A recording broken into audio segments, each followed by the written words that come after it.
of the steering committee of the Dane County chapter of OWR. And I'm Richard McGowan, I'm committee of the Dane chapter and on the state board as well of OWR. So I'm John Imes. I've been in the district for over 26 years. Kathy and I own the Arbor House Inn on Monroe Street, National Award-winning Green Inn. My day job is I run Wisconsin Environmental Initiative.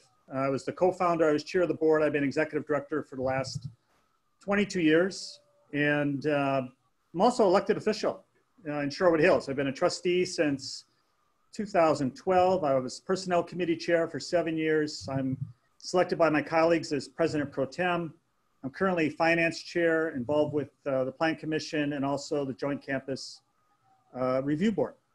I think that's a good quick bio. I have 4 kids, one still in high school, 3 college age, and that's where the money goes. Okay, thank you. All right. Yeah. Okay, I guess we should start. So do you support publicly funded elections? Why or why not? I do. I mean, you know, I think we'd like to we want to level the playing field and take away some of the influence of big business and corporations. Do I think every candidate should have some skin in the game? Absolutely. But we should really, by having public funding, we can really disincentivize corporate players and special interests from participating in our elections. And I should say, I'm refusing to take special interest contributions in this race, and any race that I've been in. Do you favor extending the time frame to vote at the polls during elections to a minimum of 2 weeks ahead of the election date? Yeah, you know, the courts just weighed in on that, and 2 weeks, is the minimum. I want to give the flexibility to local government to structure in ways that make sense for them. So if it means expanded hours, if it means Saturday and Sunday voting, if it means adding additional drop-off locations, I'm all for greater flexibility, greater opportunity for people to participate in our democracy. It's as simple as that. So the courts weighed in, actually shortened the window compared to what we had previously. You know, we're going to have to deal with that. But each municipality has different needs. I mean, Milwaukee and Madison are certainly different from, Wautoma in terms of, their ability to access the polls. So I'd want to provide local government as much flexibility to provide that service to voters. What model or plan do you prefer redistricting? The Iowa model is the model. I mean, it's nonpartisan. It takes the politics out of it. I also support the governor's call for a People's Map Commission to draw the maps in a way that's, would view as nonpartisan. So whether it's avoiding diluting minority votes, making it compact and contiguous, avoid splitting wards and municipalities, retaining the core population and preventing voter disenfranchisement. I mean, that's the model, and that's the model we really have to work towards. What are your top 3 legislative priorities? And what will you do to move them through the legislature? No, that's a good question, Greg. The reason I got in this race is I really focused on recovery and long-term resilience and putting people first. So I've been doing some work with the American Sustainable Business Council on making the economy work for all. It's a national group, been part of an effort that developed state and local recommendations for reopening the economy. And I did a guest column on making the economy work for all. So that would be my primary focus initially, would be prioritizing workers, affordable health care, a livable fair wage, family-friendly benefits, work-life balance, education and job training, and a just transition, particularly for women, for immigrants, for people of color. And I'm going to be about high road progressive policy. So I've been doing this work nationally. I really wanted to use this opportunity as kind of a platform to articulate those policies and those priorities. Secondly, is really focused more on long-term resilience, and that's a Wisconsin Green New Deal. I've been one of the leading speakers on the Green New Deal the last year or so. I did a guest column, involved with several lunches, been on WRT several times.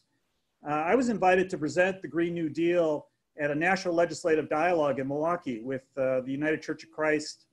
Their UCC is about 5,000, 6,000 people. It was only about 300 in our thing. And I came in there and did it. And, this is a progressive group.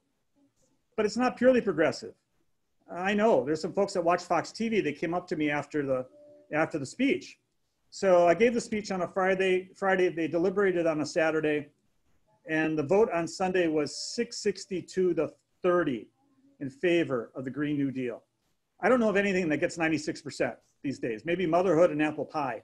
So for someone that's been kind of an incrementalist, who's done this work on a responsible corporate level, as a small business owner, as a nonprofit leader, environmental leader, and as an elected official, incrementalism is not going to get us there. This is the defining decade. Our young people are demanding that we be bold. The science is demanding that we be bold. So let's be bold. And what I've talked about is what it means for jobs, what it means for growth, what it means for our ability to attract and retain talent. When you're talking about 100% clean energy, and you're talking about rethinking transportation and retrofitting our buildings and sustainable economic development and clean infrastructure and regenerative agriculture. So I really want to make that a primary focus for my long-term work in the legislature. We're not going to be able to do that. I really want to focus on recovery. That's going to be really key for folks. But that long-term resilience, I think, could best be reflected in a responsible Wisconsin Green New Deal. And so that would be another priority. And then finally, I'm really focused on budget priorities. The budget's going to be terrible. And as I mentioned, I've got a management background. I've got a finance background. I really want to look at where the opportunities are for some money savers. And I look at the, how much money and state incentives and tax credits and grants is all tied up into attracting non-local multinational corporations like Foxconn or Amazon or other folks. The world is upside down. The world changed in March and April. And we have to dismantle all that infrastructure and redirect that to other budget priorities. Whether you say it's to saving Main Street and saving small businesses and or their employees and the other things that we're going to do, or if it's defending the University of Wisconsin from further cuts, there's other budget priorities. And we can't afford to have all that angst, all that infrastructure kind of built in. So I think that's something you'll see in terms of a priority the first year. In the emergence from the pandemic, would you state-level economic hardship pay? The second part to that question, do you support direct to residents? I lied, there's a third. Describe the top 5 components that you think should be in such a, so just to recap, because it's a multi-part question. Yeah.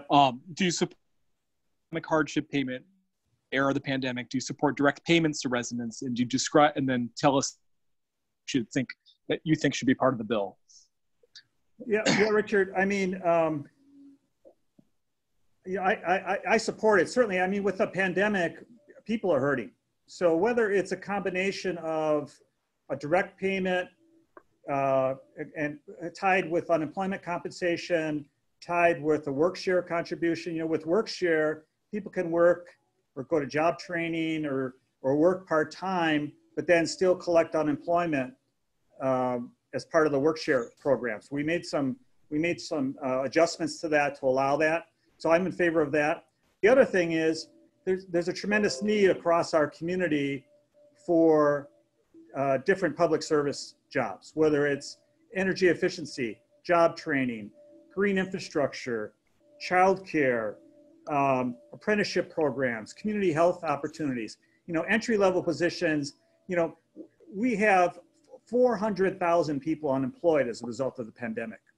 So, but our state budget's going to be tight. So I'm hoping there's going to be additional funding at the federal level, whether it's a HEROES Act or if it's infrastructure funding or whatever it is. But we have to find a way to keep people engaged, keep people moving forward. And then while we're doing that, we got to protect them. Worker health now is public health. We've got people that are in essential positions that feel like they have to go to work. They can't afford to stay home because they're trying to pay the rent, they're trying to put food on the table, but they're in positions where they're dealing with the public or their transportation or whatever it is. So we need paid sick leave. We need paid family and medical leave so people can stay home if they're not feeling well, or if they were exposed, or if they need to take home or stay home and take care of a loved one. We have to look at funding for affordable health care services, because people can't work unless their kids are taken care of because they're out of the schools. So it's not a direct answer to your question, Richard, but yes, I support that kind of supplemental economic hardship payment during a pandemic, during hardship, so that that's going to reduce some of the stresses, and it's going to also help us from a public health standpoint.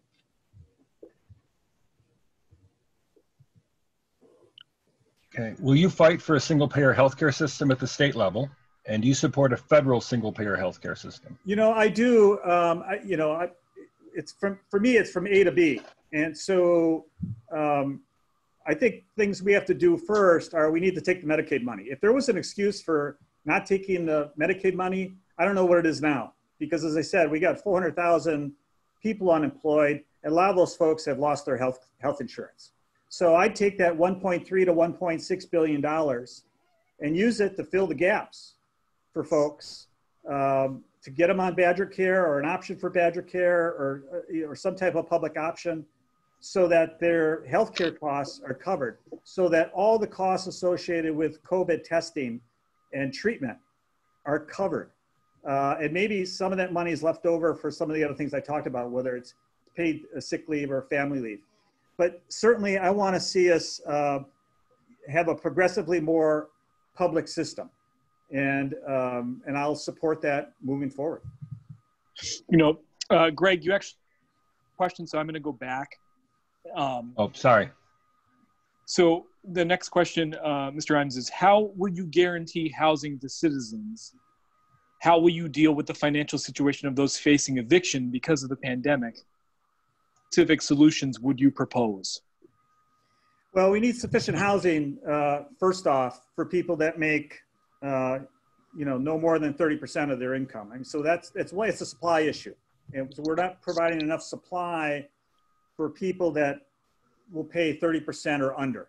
They shouldn't have to pay over 30%. So that's one.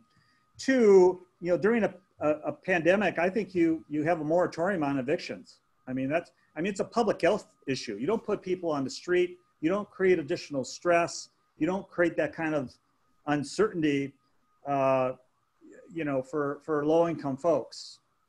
So, I support no moratorium, or I support a moratorium on evictions as long as this pandemic is persisting, and clearly it's persisting and getting worse in a lot of places because of the public health necessity. And you could argue there's a moral necessity for this as well. We're back on track in the right order. Will you pass workers' rights laws helping those who are forced to return to work but who risk infection from COVID-19? And absent the equivalent of a single-payer system, will you push the state to guarantee medical coverage through Badger Care for those affected in this way? Yeah, I mean, I started to answer this a little bit, Greg, but I mean, first off, you got to make sure that people are protected. So that means personal protective equipment, PPE for all of our essential workers, regardless of what level, whether it's grocery stores or driving a bus or whatever it is, that's got to be there. That's one. Two, we have to test and we have to contact trace. So Wisconsin's pretty well situated when it comes to testing. We've got Exact Sciences doing about 80 to 90,000 tests a week. They could go up to 120,000 tests a week. We've got Promega making the reagents, the lab reagents, which were so hard to get previously because a lot of them were made in China and some other places, and there was such a worldwide demand for it. So I'd like to see Wisconsin really become the leader in the Midwest when it comes to testing, because I think that's going to allow our businesses to reopen, to operate safely and stay open. What you're seeing in other parts of the country is people are opening and it's not safe. And then, there's additional calls for curtailment and closing businesses and things like that, which makes it really difficult for small businesses. I mean, think about it. You staff up again, you order your inventory, you're getting ready to service your customers, and then boom, you got to close down again. So, these businesses have been significantly impacted by COVID. And so, we have to find a way to protect their workers, by providing those services that I mentioned.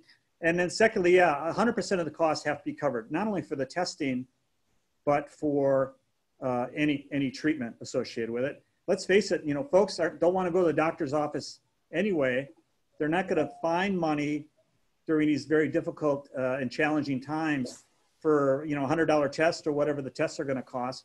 So we want to provide those free of charge. And then again, you know, the paid sick leave, family leave, medical leave, so that they can take care of themselves if they're exposed or if they're not feeling well, or if they need to stay home and take care of others. Do you support the propositions outlined in Campaign Zero, which deals with policing reform, brutality issues? Yep. Which includes, and this is a series of questions that just answer yes or no. Yep. And the first item is end the broken windows policing yes. policy. Yes. What about increasing oversight of the police? I do, yes. Limiting the use of force? I do. Independently investigating and prosecuting when yes. incidents occur? Yes, we've got a law in the books here in Wisconsin that provides for that. But go ahead, Richard. What about increasing community representation on boards? Yes. Body cams and filming the police? Yes, you know, in the village of Shorewood Hills, we've had body cameras for the last 2 years. And that to me was an easy solution. That was an easy investment. It protects the public, and it protects the officers. So why wouldn't you do it? And it provides accountability. It's much more transparent. If you want justice for all, you got to have body cameras, and you have to operate them correctly. About increasing training for members of the police force to deal with these issues. Absolutely, de-escalation training and everything else. Okay. End for profit policing. Yes. And the demilitarization of the police.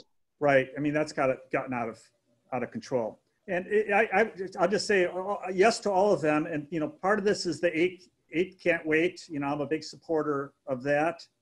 And then I know your next question. Why don't you get into the next question and I'll answer more. You're muted, Greg.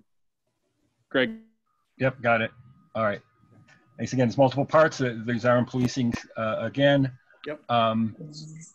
And first one to fill in the blank, I'll support increasing funding for the police. Decreasing. Leveling fund, excuse me? Decreasing, sorry. Yeah. Nope, that's fine.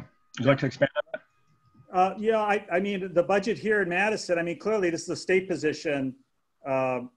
So I don't have a say on the Madison budget, but I'd like to see at least a 10% reduction initially and redirect that to community supported services, whether it be mental health, counseling, or social services, or other things that the police are doing now that maybe they need to step back from to reduce some of the problems that we've had with law enforcement.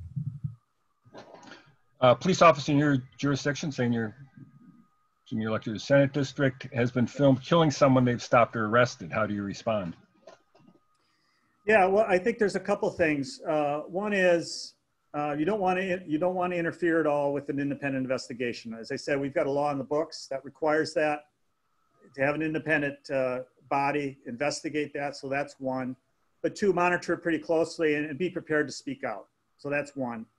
Two, you know, it's really a function, Greg, of, you know, have we passed legislation, you know, in the next session that has the principles of the justice in policing that we just passed at the federal level in the House?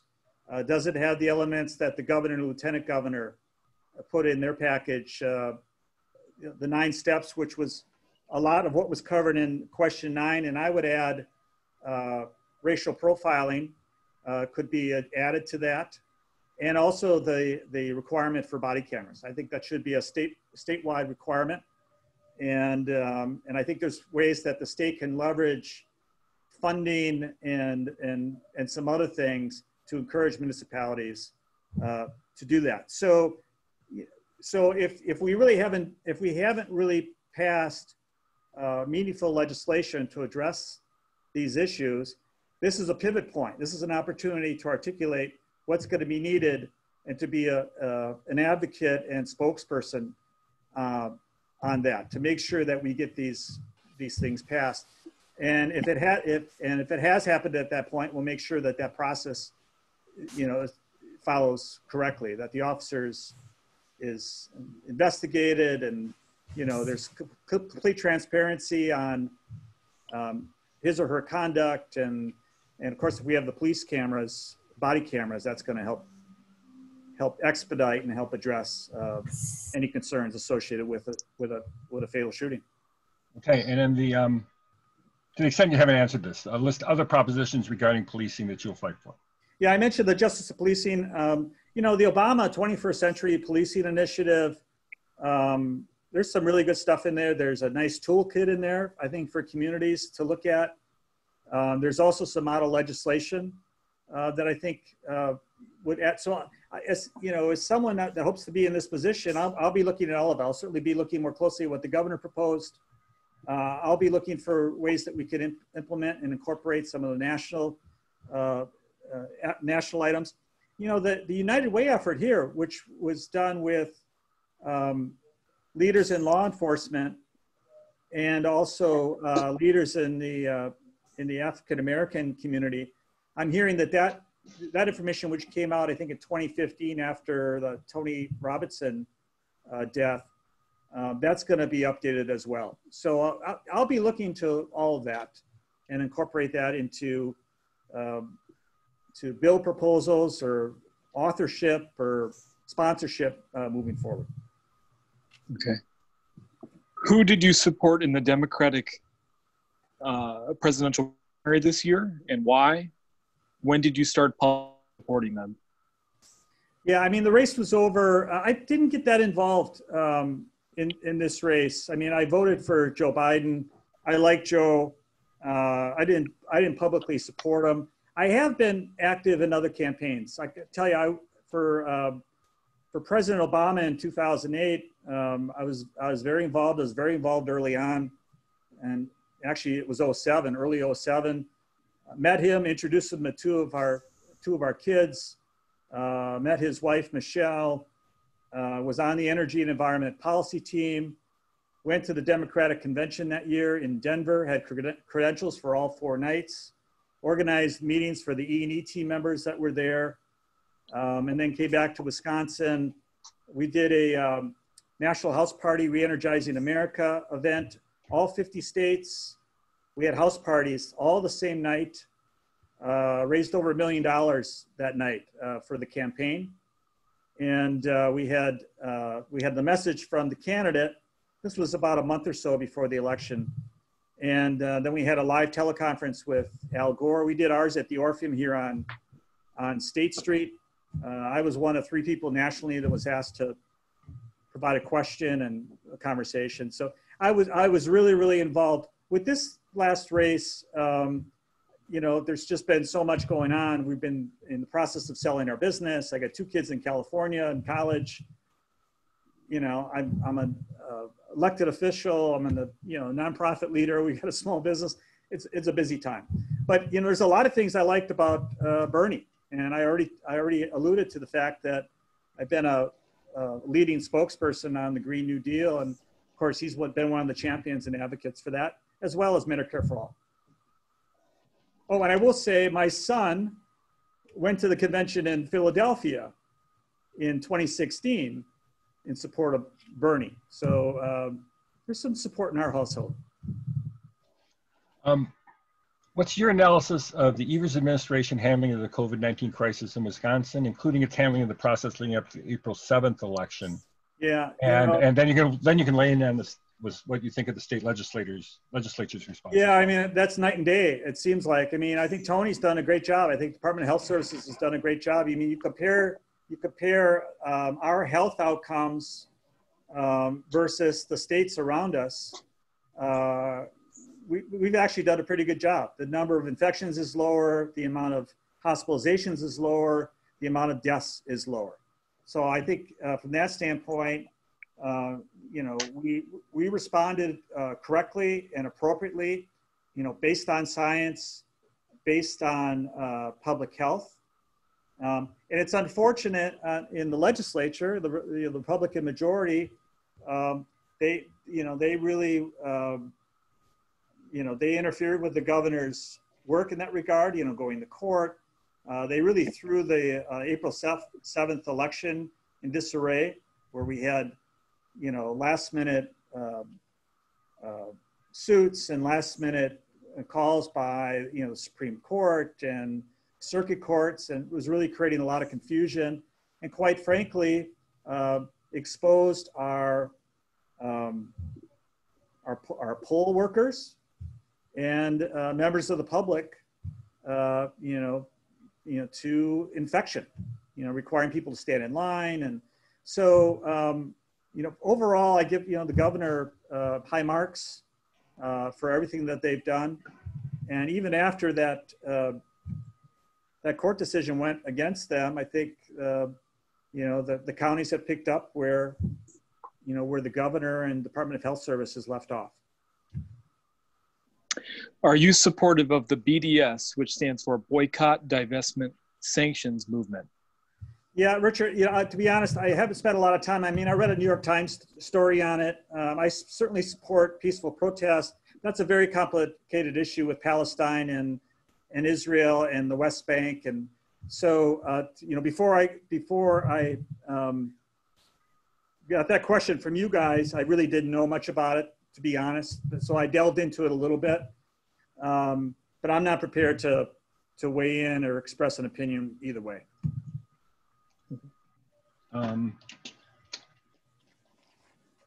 Do you believe that protesting is a form of speech and therefore the right to do so, including BDS and things like the anti-pipeline movements, yep, should not be punished? No, if people are peaceful protesting, that's a First Amendment right, and they should have every right to do that, regardless of the cause or issue.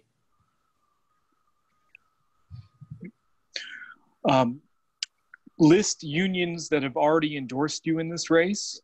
Which labor endorsements are you seeking? Yeah, I don't have one yet. There haven't been, I've done some questionnaires. I've only been interviewed for one, and that's the Builder Trades Coalition. And I've got some friends there. So I think they're going to be deciding this week.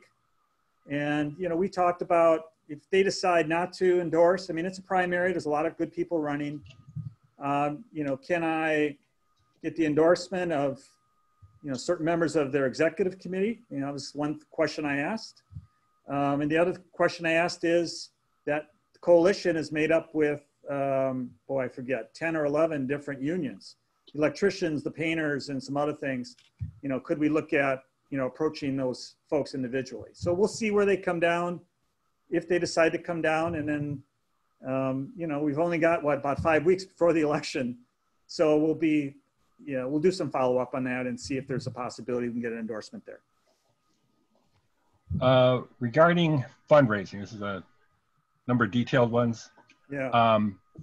I'll just read them all. I'll try not to be too detailed, Greg, but go ahead. I'll just read them all. Yeah. How much have you raised for this race to date? What are your top 3 donors, or who are your top 3 donors? Yeah. What percentage of your total is from these top donors? How much of it is strictly from small individual donors of less than $50? Yep. And if this is not your first election, please answer this question regarding your last election as well. Yeah, I'll just say more than 10,000, less than 20,000. And the highest contribution so far, the guy gave me $1,000 check at the farmer's market. So that was kind of a surprise. And I've had another one, I think only one, maybe 2 in the $500 range, some in the $250, and then some as low as $10. In terms of percentage, I really haven't run. I haven't run the numbers. I mean, we've been reaching out with our email blasts and some things as part of the small donor campaign. We've been getting them, the 25s, the 10s, the 50s, the 100s. I would say the bigger contributions are probably, 15, 20% of the total so far. And then the rest are below that. I ran for assembly 2 years ago. And I got in that race pretty late as well. I really got in that race. We understood the dynamics of that race. but I saw the opportunity to do some doors. I did 5,000 doors. I did over 2,000 thank yous. And I thought that was more important. But we actually, I think we raised less money than I've already raised in this race, because we just weren't, you know, we weren't prioritizing money raising. We were really prioritizing voter contacts in some parts of the city and some neighborhoods that we just didn't, people didn't know me at all. So each race is different. You know, I think we're in this race, we'll raise enough. We certainly won't raise the most. I think there's some candidates in the race that will raise real money because they've been involved in big campaigns, and they have long lists, and or they have other, you know, they have other resources. So I hope that answers all your questions, Greg. Thank you. All right. Next question. Do you support the legal recreational cannabis, including the expungement of all previous cannabis-related charges and the release of all those currently serving time for such charges? I do, Richard. You know, medical and recreational marijuana, I think we should expunge all the low-level, any nonviolent marijuana possession, you know, charges. I think we should release people too. I mean, for one, it's a pandemic, and our jails are overcrowded, our prisons are overcrowded. The cost of incarceration, some would say mass incarceration, is in the state of Wisconsin is greater than what we spend on the University of Wisconsin system. That's not sustainable.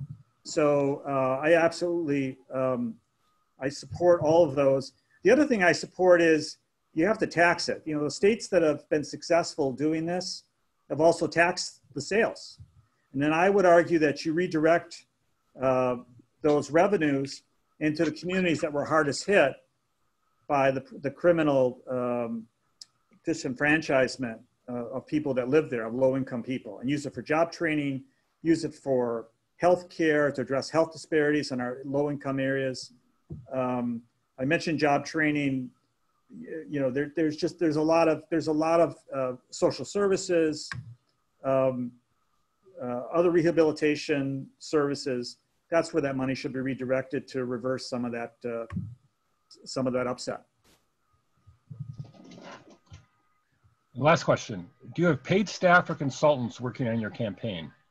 And what percentage of your campaign funding goes to paid staff or consultants? Yeah, great. Not really. I mean, we're working with someone nationally, but they're really not consulting. They're more for, you know, placement, you know, type of things, media placement and things like that. But we're not paying them a percentage, or it's just based on, you know, whatever we place. So that's one. And two, I've got someone helping out with the website, but that's a student, and hopefully I'll be able to pay her a little bit at some point.